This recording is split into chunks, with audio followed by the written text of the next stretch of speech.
Has entrado a un sitio donde el silencio respira y la oscuridad sabe quién eres. Si deseas continuar escuchando, dale like a este video y suscríbete en este momento, porque algo ya te sigue desde atrás. Ahora sí, comencemos. Me llamo Marisol Gabriela Estrada Villanueva. Tengo 38 años y soy originaria de Oaxaca, de un pueblo a las afueras de la ciudad que se llama San Marcos Tlapazola. Aunque desde hace casi 12 años vivo en la ciudad porque ahí está mi trabajo. Soy contadora, llevo los libros de 3 negocios pequeños y doy clases de matemáticas los sábados en un centro comunitario. Mi vida es sencilla, ordenada, sin grandes sobresaltos. O al menos así era antes de que llegara Fernanda a vivir a la casa de junto. Antes de contarles lo que pasó con Fernanda, necesito contarles algo sobre la casa donde yo vivo, porque la casa tiene su propia historia, y sin ella nada de lo que les voy a decir tendría el peso que tiene. Es una casa antigua, de las que tienen esos techos altos con vigas de madera oscura, paredes gruesas de adobe que en verano mantienen el fresco y en invierno guardan el frío como si no quisieran soltarlo. Tiene 2 pisos, un patio interior con una higuera vieja que ya no da frutos pero que sigue ahí, y varios cuartos que se rentan por separado. Yo llevo 8 años viviendo en el cuarto del primer piso que da al patio. Es mi hogar. Lo conozco cada rincón, cada crujido del piso, cada manera en que la luz entra por la mañana. O eso creía. El cuarto del fondo, el que está al final del pasillo del segundo piso, siempre fue el más problemático de la casa, no en el sentido de que estuviera en mal estado, porque la dueña, la señora Amparo, siempre lo mantuvo pintado y limpio, sino en el sentido de que los inquilinos nunca duraban mucho ahí. Llegaban, se instalaban, y en cuestión de meses se iban sin dar muchas explicaciones. Uno dijo que el cuarto le daba una sensación rara que no podía describir. Otro dijo que no podía dormir bien ahí. Una chica que estuvo solo 6 semanas dijo que soñaba cosas muy feas todas las noches y que prefería perder el depósito antes que quedarse un día más. Yo escuchaba esas cosas y pensaba que eran personas exageradas o muy impresionables. Nunca pensé que algo así me fuera a tocar a mí. Fernanda Roque Bustamante llegó a ese cuarto un martes de marzo hace 3 años. Tenía 42 años. Era delgada, de pelo negro muy liso que siempre traía recogido, con unos ojos café claro que cuando te miraban fijo, te hacían sentir que estaban viendo algo más atrás de ti, algo que estaba detrás de tu cabeza. Venía de la Ciudad de México. Dijo que había pedido un traslado en su trabajo para estar más cerca de su familia, aunque en todo el tiempo que vivió ahí, nunca le vi llegar una sola visita, ni escuché que hablara con nadie por teléfono de manera cercana o afectuosa. Era cordial conmigo y con los demás inquilinos, pero había algo en su cordialidad que se sentía como una puerta entreabierta, no cerrada de golpe, pero tampoco abierta de verdad. Las primeras semanas no pasó nada fuera de lo ordinario. Nos saludábamos en el patio. A veces coincidíamos en la pequeña cocina compartida del segundo piso. Intercambiábamos frases cortas sobre el clima o sobre los ruidos de la calle. Era una vecina más. Tranquila, discreta, sin problemas. Fue en la 4ª semana cuando noté la primera cosa rara. Era un lunes por la noche, ya tarde, como las 11:30. Yo estaba en mi cuarto leyendo y escuché pasos en el pasillo del segundo piso, arriba de donde yo estaba. Pasos lentos, pausados, que iban y venían. No me llamó la atención en un principio, porque los pisos de madera de esa casa crujen con cualquier movimiento, y uno aprende a ignorar los sonidos de los vecinos. Pero entonces escuché algo más, muy quedito, casi como si viniera de las paredes. Un sonido que en ese momento no supe cómo identificar y que tardé varios días en reconocer por lo que era. Era una voz murmurando. No en tono de conversación, no como si alguien estuviera hablando por teléfono. Era un murmullo rítmico, parejo, como cuando alguien reza el rosario pero muy rápido y en voz muy baja, todas las palabras mezcladas unas con otras sin pausa entre ellas. Pensé que Fernanda era religiosa y que rezaba antes de dormir. Lo dejé pasar, pero el murmullo se repitió al día siguiente, y al otro, siempre a la misma hora, siempre entre las 11 y la medianoche, siempre con ese mismo ritmo de palabras que no se podían distinguir pero que llenaban el silencio de la noche de una manera que me resultaba incómoda, sin que yo pudiera explicar bien por qué. Un mes después de que llegara Fernanda empecé a tener problemas para dormir. No pesadillas, no sustos, simplemente no podía quedarme dormida. Me acostaba, cerraba los ojos y me quedaba ahí tendida con los ojos cerrados pero completamente despierta, con una sensación que solo puedo describir como la sensación de que alguien me estaba observando, como cuando en el salón de clases sabes que alguien te está mirando aunque no lo estés viendo. Esa especie de cosquilleo en la nuca. Solo que en la oscuridad de mi cuarto, sola, a la medianoche, esa sensación se convertía en algo mucho más difícil de ignorar. Empecé a levantarme a revisar el cuarto. Prendía la luz, miraba cada rincón, debajo de la cama, dentro del closet, detrás de la cortina del baño. No había nada. Nunca había nada. Pero la sensación no se iba aunque prendiera todas las luces. Y eso era lo más desconcertante, que la luz no la disipaba. Normalmente cuando uno tiene miedo en la oscuridad y prende una luz, el miedo se va porque la razón le gana al instinto. Pero este no. Este se quedaba ahí, pesado, pegado, como si no dependiera de si había luz o no. A los 2 meses de la llegada de Fernanda, mi trabajo empezó a tener problemas. Primero un cliente que me acusó de un error en sus cuentas que yo no había cometido y que sin embargo aparecía en los documentos con mi letra, algo que era imposible porque yo recordaba perfectamente haber escrito esas cifras de manera diferente. Luego otro cliente que canceló sin dar razones. Luego un malentendido con el banco que me congeló una cuenta por una semana entera en el peor momento. Cosas que por separado podrían ser mala suerte, pero juntas, una detrás de la otra, en tan poco tiempo, empezaban a sentirse como algo diferente. Fue mi prima Dolores, que vive en el pueblo y que es una mujer muy metida en tradiciones de por acá, quien me dijo por primera vez que pusiera atención. Vine a visitarla un fin de semana porque necesitaba salir de la ciudad y despejar la cabeza. Y cuando me vio la cara me preguntó qué me estaba pasando. Le conté todo, los problemas del trabajo, el insomnio, la sensación de ser observada. Ella me escuchó en silencio, y cuando terminé me preguntó algo que me pareció extraño en ese momento. ¿Hay alguien nuevo cerca de ti? ¿Alguien que llegó más o menos cuando empezaron los problemas? Pensé en Fernanda inmediatamente. Se lo dije. Mi prima Dolores frunció el ceño y me dijo: Marisol, no te estoy diciendo que esa persona te esté haciendo algo. Solo te digo que pongas atención, que observes, que veas si hay cosas raras que antes no estaban. Y me dijo que buscara en mi cuarto, en los rincones, detrás de los muebles, debajo del colchón, dentro de los zapatos que no uso seguido.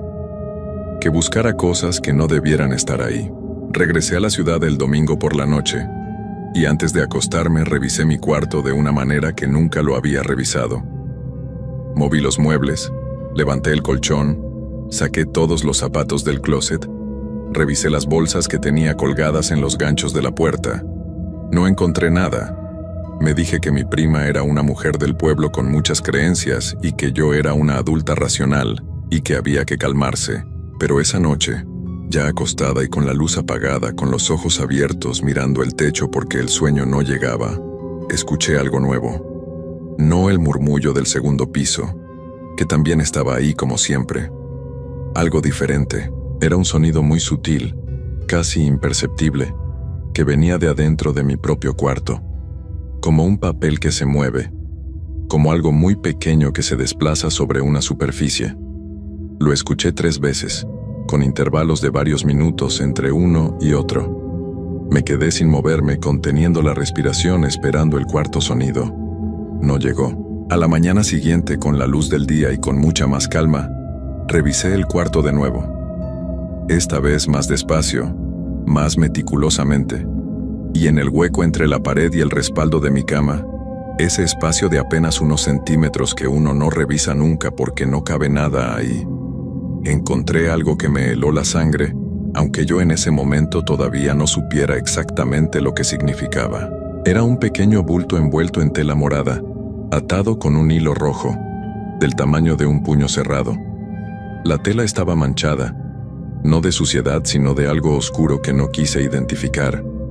Olía a tierra mojada, a hierbas que no reconocí, y a algo dulce y podrido al mismo tiempo que me revolvió el estómago. Lo saqué con la punta de un lápiz sin tocarlo con las manos y lo puse sobre la mesa.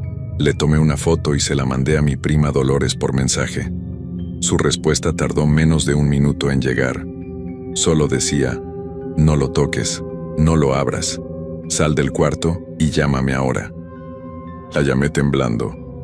Dolores me dijo con una voz muy seria que nunca le había escuchado antes, que lo que yo había encontrado era lo que en el pueblo llaman un trabajo puesto, que alguien lo había colocado ahí con toda la intención, que ese tipo de cosas no caen solas ni llegan solas, que alguien con acceso a mi cuarto, o con manera de meterlo, lo había puesto ahí deliberadamente para hacerme daño, para enredarme la vida, la salud, el trabajo, el sueño, todo junto. ¿Quién tiene llave de tu cuarto aparte de ti?, me preguntó. Solo la señora Amparo, la dueña, y los demás inquilinos no tenían acceso. Pero mientras pensaba en eso, mientras repasaba mentalmente quién podría haber entrado, mi cabeza fue directo al segundo piso, al cuarto del fondo, a Fernanda y a sus murmullos nocturnos, y me pregunté algo que no me había preguntado antes. ¿Qué tan difícil sería, para alguien que supiera lo que estaba haciendo, meterse a un cuarto mientras la inquilina estaba en el trabajo? Le pregunté a Dolores qué debía hacer con el bulto. Me dijo que no lo tirara a la basura de la casa, que eso era lo peor que podía hacer porque haría que lo que tenía puesto se quedara en el mismo espacio, que lo metiera en una bolsa de plástico bien cerrada y que lo sacara lejos, a un lugar que no fuera ni mi trabajo, ni la casa, ni ningún lugar que yo frecuentara, y que al día siguiente, sin falta, fuera a ver a alguien de confianza que pudiera decirme con exactitud qué era lo que me habían puesto y qué tan avanzado estaba. Esa tarde saqué el bulto envuelto en 2 bolsas y lo dejé en un contenedor de basura que estaba a unas 10 cuadras de mi casa, en una calle por la que nunca paso. De regreso, caminando sola por la banqueta con el sol ya bajando, me sentí observada todo el trayecto. No por nadie en particular, por algo que no tenía forma concreta pero que se pegaba a mis pasos como una sombra que no correspondía a ninguna luz. Esa noche el murmullo del segundo piso se escuchó diferente, más fuerte, más rápido, como si algo hubiera notado que yo había encontrado lo que estaba escondido. Y justo cuando por fin me quedé dormida, muy de madrugada, soñé con Fernanda. Estaba parada en el patio de la casa, debajo de la higuera, de espaldas a mí. La llamé por su nombre. Se volteó lentamente, y su cara no era su cara. La persona que mi prima Dolores me recomendó era una mujer que vivía en la colonia Reforma, en una casa de fachada completamente normal, con macetas en la entrada y una puerta verde descarapelada que no daba ninguna pista de lo que había adentro. Se llamaba Doña Perpetua. Tenía como 70 años, era muy bajita. De esas mujeres que parecen que el tiempo las fue encogiendo, pero que al mismo tiempo las fue haciendo más densas, más concentradas, como si todo lo que habían vivido se les hubiera quedado guardado adentro, en lugar de gastarse hacia afuera. Tenía las manos llenas de manchas del tiempo, y los ojos más tranquilos y más atentos que yo haya visto en una persona. Me recibió sin cita, como si me estuviera esperando, y eso ya me pareció raro porque yo no le había avisado que iba. Dolores me había dado su nombre y su dirección, nada más, y yo había ido directamente desde mi casa esa mañana. Cuando abrió la puerta y me vio me dijo: «Pásale, ya me tardabas». Lo dijo sin ningún drama, como si fuera la cosa más normal del mundo. Yo no supe qué responder y simplemente entré. El cuarto donde me recibió olía a copal frío, a ruda seca, y a algo que no supe identificar pero que no era desagradable. Algo parecido a la tierra después de que llueve. Había velas de distintos colores apagadas sobre una mesa con mantel bordado, imágenes de la Virgen de Juquila y de San Cipriano, un vaso con agua clara, manojos de hierbas colgadas en las esquinas. Se sentó frente a mí, juntó sus manos encima de la mesa y me dijo: «Cuéntame». Le conté todo. El insomnio, la sensación de ser observada, los problemas en el trabajo, el murmullo nocturno de arriba, el bulto que había encontrado detrás de la cama. Mientras yo hablaba, ella no me interrumpió ni una sola vez. Solo me miraba con esos ojos tranquilos que, sin embargo, no se perdían ningún detalle. Cuando terminé de hablar, guardó silencio un momento y luego me preguntó, ¿ya tiraste el bulto? Le dije que sí, que lo había dejado en un contenedor lejos de casa. Ella hizo un gesto que no era exactamente de aprobación ni exactamente de desaprobación. Era más bien el gesto de alguien que recibe una información y la guarda.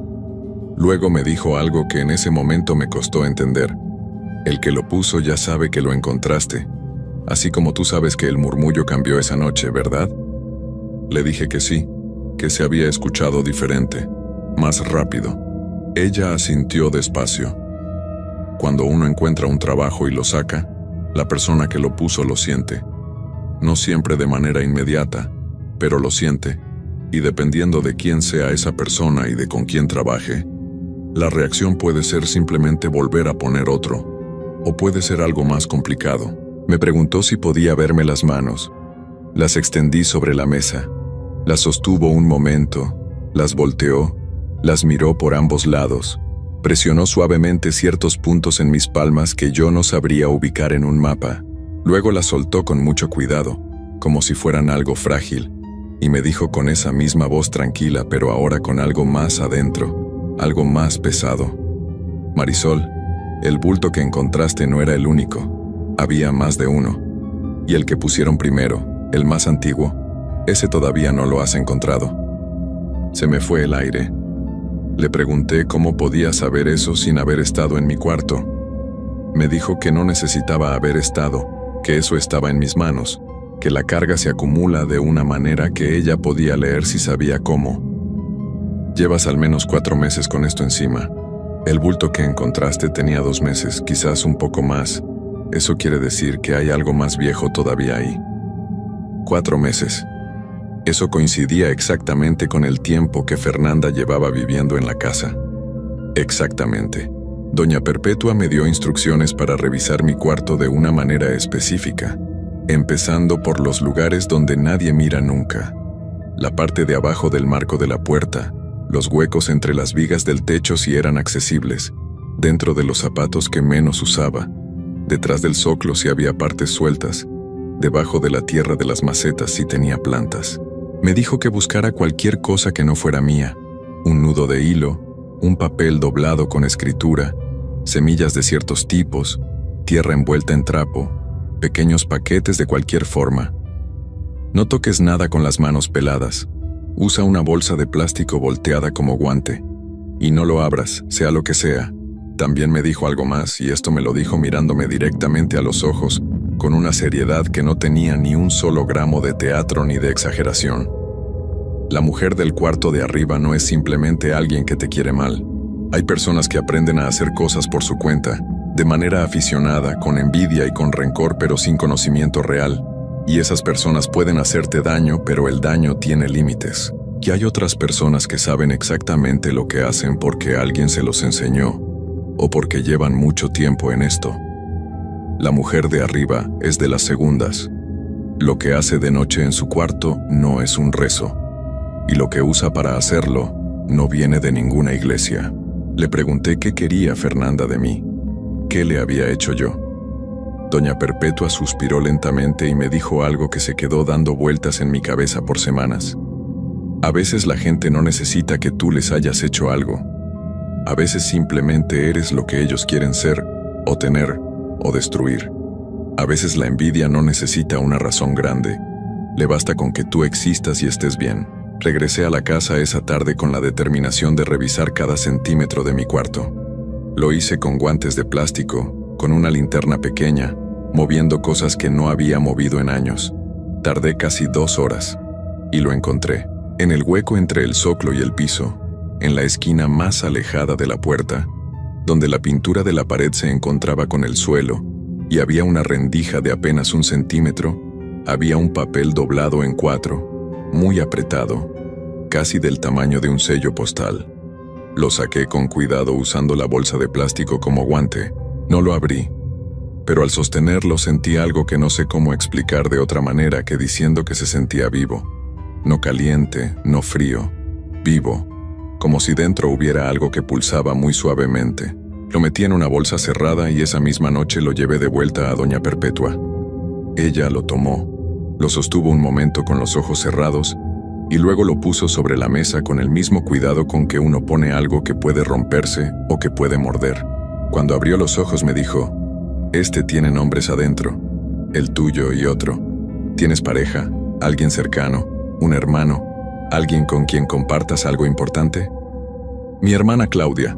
Somos las dos solas desde que nuestros padres faltaron. Compartimos una pequeña herencia, un terreno en el pueblo que ninguna de las dos ha vendido, porque es lo único que queda de nuestra familia». Le dije eso a doña Perpetua. Ella asintió muy despacio y dijo: «Entonces no es solo contigo. El trabajo es para enredar lo que une a las dos, para que se pierda algo que les pertenece, el terreno». De inmediato pensé en el terreno. Y entonces recordé algo que en ese momento me pareció tan importante que casi me levanté de la silla. Fernanda, en una de nuestras pocas conversaciones en la cocina compartida, me había preguntado una vez de dónde era yo, y yo le había contado superficialmente que tenía familia en San Marcos Tlapazola y que guardaba un terreno ahí. Una conversación sin importancia, de esas que uno tiene con los vecinos para llenar el silencio. Pero ella había preguntado más de lo que era necesario.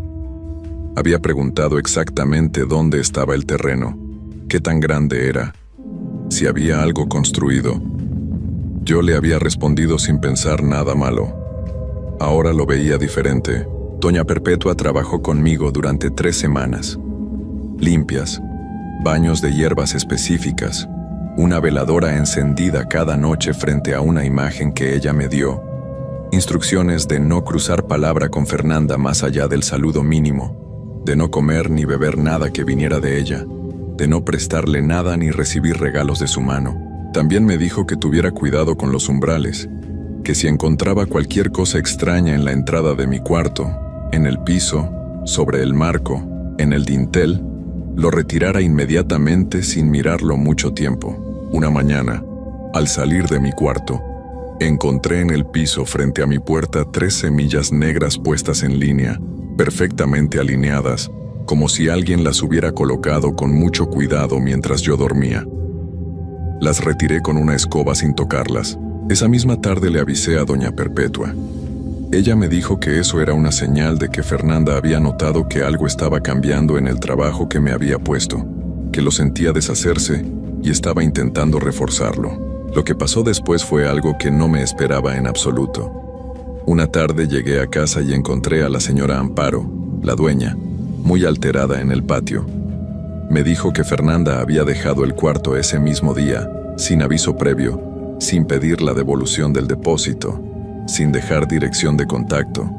Simplemente había recogido sus cosas mientras yo estaba fuera y se había ido. La señora Amparo no sabía qué pensar, yo tampoco, pero lo que sentí al escucharlo no fue alivio.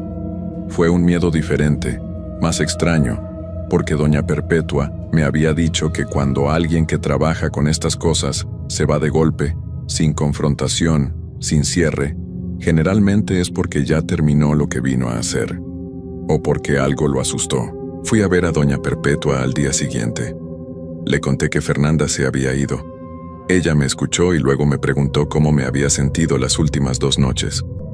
Le dije que había dormido mejor, que el peso en el pecho había disminuido, que los problemas en el trabajo parecían estar acomodándose. Ella asintió pero no sonrió. Le pregunté si eso era buena señal. Me dijo: «Para algunas cosas, sí. El trabajo más reciente ya está roto. El que llevaba más tiempo también está casi deshecho. Pero Marisol, hay algo que tú debes saber sobre estas cosas, y quiero que lo escuches con atención». Me dijo que cuando alguien trabaja con fuerza durante meses contra una persona, aunque el trabajo se deshaga, hay una huella que queda. No en el cuerpo, no en los objetos, sino en el espacio, en el lugar donde uno vive. Que el cuarto de arriba, el que había ocupado Fernanda durante todos esos meses haciendo lo que hacía cada noche, no quedaba limpio simplemente porque ella se hubiera ido. que lo que se convoca en un lugar deja rastro aunque el que lo convocó ya no esté, y que ese rastro, si no se atiende, si se deja ahí solo, puede seguir actuando por su cuenta durante mucho tiempo, sin que nadie lo dirija, sin que nadie lo controle, simplemente porque ya aprendió a estar ahí. Le pregunté si había manera de limpiar ese cuarto. Me dijo que sí, pero que requería hacerse pronto, antes de que entrara un nuevo inquilino, porque si alguien llegaba a vivir ahí sin que el cuarto estuviera limpio, ese nuevo inquilino cargaría con todo, sin haber hecho nada para merecerlo. Le dije que hablaría con la señora Amparo para que esperara antes de rentar. Hablé con la señora Amparo esa misma tarde. Le expliqué, con las palabras más cuidadosas que encontré, que el cuarto de Fernanda debería ventilarse y limpiarse bien antes de volver a rentarse, que yo conocía a una señora que hacía limpiezas de casas de manera tradicional y que podía ayudar. La señora Amparo, que ya tenía sus años y que había visto de todo en esa casa, no me preguntó demasiado. Solo dijo: «Hazlo rápido porque ya tengo a alguien interesado». Doña Perpetua fue al cuarto 4 días después. Yo la acompañé. Cuando entró se quedó parada en el umbral unos segundos, con los ojos entrecerrados, antes de cruzarlo.